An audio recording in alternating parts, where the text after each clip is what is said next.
+2 നിങ്ങൾക്ക് എക്സാമിന് പലപ്പോഴും 4 മാർക്സിനൊക്കെ കേട്ടോ എന്താണ് 4 മാർക്സിനൊക്കെ ചോദിച്ചിട്ടുള്ള ഒരു ക്വസ്റ്റ്യൻ ആണ് എന്ത് പ്രൊഡക്ഷൻ പോസിബിലിറ്റി കർവ് എന്ന് പറയുന്നത്. പ്രൊഡക്ഷൻ പോസിബിലിറ്റി കർവ് എന്ന് പറഞ്ഞാൽ എന്താണ്? അതായത് കളക്ഷൻ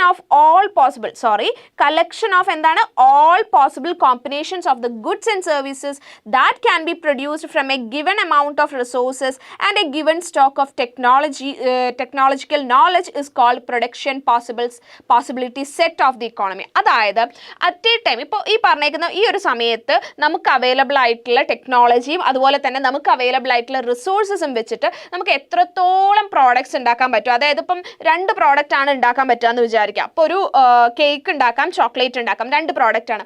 അപ്പോൾ ഇപ്പം നമുക്ക് കറന്റ് അവൈലബിൾ ആയിട്ടുള്ള നമ്മുടെ കയ്യിലുള്ള റിസോഴ്സസ് എന്തൊക്കെയാണ്? ഈ കേക്കും ചോക്ലേറ്റും ഉണ്ടാക്കാൻ കോമൺ റിസോഴ്സസ് ആവശ്യം ഉണ്ടാവുമല്ലോ. അതെന്തൊക്കെയാണ്? ആ റിസോഴ്സസ് നമുക്ക് അവൈലബിൾ ആയിട്ടുള്ള ടെക്നോളജിക്കൽ നോളജ്, അതായത് എന്തൊക്കെ ഇപ്പോൾ ഓവൻ പോലുള്ള കാര്യങ്ങൾ ഉണ്ടായിരിക്കും, കേക്ക് ബേക്ക് ചെയ്യാനായിട്ട്, ബിസ്ക്കറ്റ്സിൻ്റെ ആയിട്ട് അതിനായിട്ടുള്ള കാര്യങ്ങളൊക്കെ ഉണ്ടായിരിക്കും. അപ്പം അങ്ങനെ അതെന്തൊക്കെയാണ് നമ്മുടെ കയ്യിൽ അവൈലബിൾ ആയിട്ടുള്ള ടെക്നോളജി, ഇതെല്ലാം വെച്ചിട്ട് ഈ പറയുന്ന കേക്ക് ഉണ്ട്, അതുപോലെ തന്നെ എന്തുണ്ട്, നമുക്ക് ചോക്ലേറ്റ് ഉണ്ട്.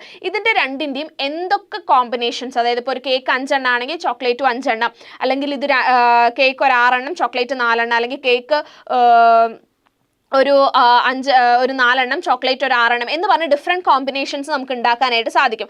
ആ ഡിഫറെൻറ്റ് കോമ്പിനേഷൻസ് ഏതൊക്കെ കോമ്പിനേഷൻസ് നമുക്ക് ഉണ്ടാക്കാനായിട്ട് സാധിക്കുമോ അതെല്ലാം കൂടെ ചേർത്തിട്ടുള്ള ഒരു സെറ്റിനെയാണ് നമ്മൾ എന്ത് പറയുക? പ്രൊഡക്ഷൻ പോസിബിലിറ്റി സെറ്റ് എന്ന് പറയുക.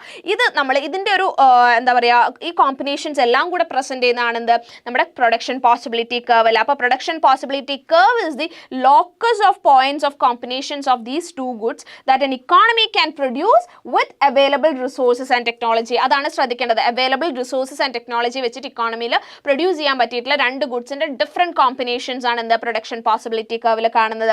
അതിന്റെ മെയിൻ ഫീച്ചേഴ്സ് എന്തൊക്കെയാണ്? ഒന്ന്, ഇത് slopes downwards from left to right downward sloping ആണ്. നിങ്ങൾക്ക് ആ ഗ്രാഫ് കാണുമ്പോൾ അത് ഓർത്ത് വെച്ചാൽ മതി. പിന്നെ കോൺകേവ് ഷേപ്ഡ് ആണ്. അപ്പോൾ ഇവിടെ നിങ്ങൾ ഈ ഗ്രാഫ് നോക്കിയാൽ തന്നെ എന്താണ് ഇതിങ്ങനെ downward from left to right എന്താണ് ഡൗൺവേർഡ് സ്ലോപ്പിംഗ് ആണ്. ഇത് കോൺകേവ് ഷേപ്ഡ് ആണ്. കോൺവെക്സ് എന്ന് പറയുമ്പോൾ നേരെ തിരിച്ചു വരും അല്ലേ.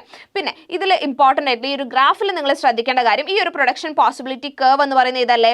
ഈ കർവ് എന്ന് പറയുന്നത് ഈ 2 നമുക്ക് അവൈലബിൾ ആയിട്ടുള്ള റിസോഴ്സസും ടെക്നോളജിയും കംപ്ലീറ്റ്ലി മാക്സിമം അത് കംപ്ലീറ്റ്ലി നമ്മൾ യൂട്ടിലൈസ് ചെയ്താൽ നമുക്ക് ഉണ്ടാക്കാൻ പറ്റുന്ന different combinations of those 2 goods ആണ്. അപ്പോൾ ഇതിന് മുകളിലുള്ള പോയിന്റ്, ഈ ഒരു കർവിന് മുകളിലുള്ള പോയിന്റ് ആണ് ഈ ബി എന്ന് പറയുന്നത് അല്ലേ. അപ്പോൾ ആ ഒരു പോയിന്റിൽ എന്താണ് നമ്മൾ ഉദ്ദേശിക്കുന്നത്? ഈ കർവിൻ്റെ മുകളിലുള്ള ഒരു പോയിന്റ് ആണെങ്കിൽ എന്താണ് നമ്മൾ ഉദ്ദേശിക്കുന്നത്? അത് ഫുള്ള് യൂട്ടിലൈസേഷൻ ഓഫ് റിസോഴ്സസ് അവിടെ നടന്നിട്ടുണ്ട് അല്ലേ. കർവിൻ്റെ മുകളിൽ തന്നെ ഒരു പോയിന്റ് പറയുകയാണെങ്കിൽ അത് ഫുള്ള് എല്ലാ റിസോഴ്സസ് കംപ്ലീറ്റ്ലി യൂട്ടിലൈസ് ചെയ്തിട്ടുണ്ട്. എന്നാൽ അതിന് താഴെ ഈ പറയുന്ന എ എന്ന് പറയുന്ന ഒരു പോയിന്റിലേക്ക് വരും. അതിന് താഴെ ഒരു പോയിന്റ് വന്നാൽ അത് ഒബ്വിയസ്ലി എന്താ ഉദ്ദേശിക്കണേ? കർവ് എന്ന് പറയുന്നത് കംപ്ലീറ്റ്ലി നമ്മൾ യൂട്ടിലൈസ് ചെയ്താൽ നമുക്ക് ഉണ്ടാക്കാൻ പറ്റുന്ന ഗുഡ്സ് ആൻഡ് സർവീസസിൻ്റെ കോമ്പിനേഷൻ ആണെങ്കിൽ അതിന് താഴെയാണ് നമ്മുടെ പോയിന്റ് വരുന്നതെങ്കിൽ അതിനർത്ഥം അവിടെ എന്താണ്? കംപ്ലീറ്റ്ലി നമ്മുടെ റിസോഴ്സസ് നമ്മൾ യൂട്ടിലൈസ് ചെയ്തിട്ടില്ല എന്നുള്ളതാണ്. അണ്ടർ യൂട്ടിലൈസേഷൻ ഓഫ് റിസോഴ്സസ് ആണ് അവിടെ ഉള്ളത്. അപ്പോൾ ഇത്രയും കാര്യങ്ങൾ പ്രൊഡക്ഷൻ പോസിബിലിറ്റി കർവിനെ കുറിച്ച് നിങ്ങൾ പഠിച്ചു വെക്കേണ്ടതായിട്ടുണ്ട്. സോ മറ്റൊരു വീഡിയോയിൽ ഇനി വീണ്ടും കാണും വരേക്കും. അതുവരേക്കും ടാറ്റാ ബൈ. Thank you.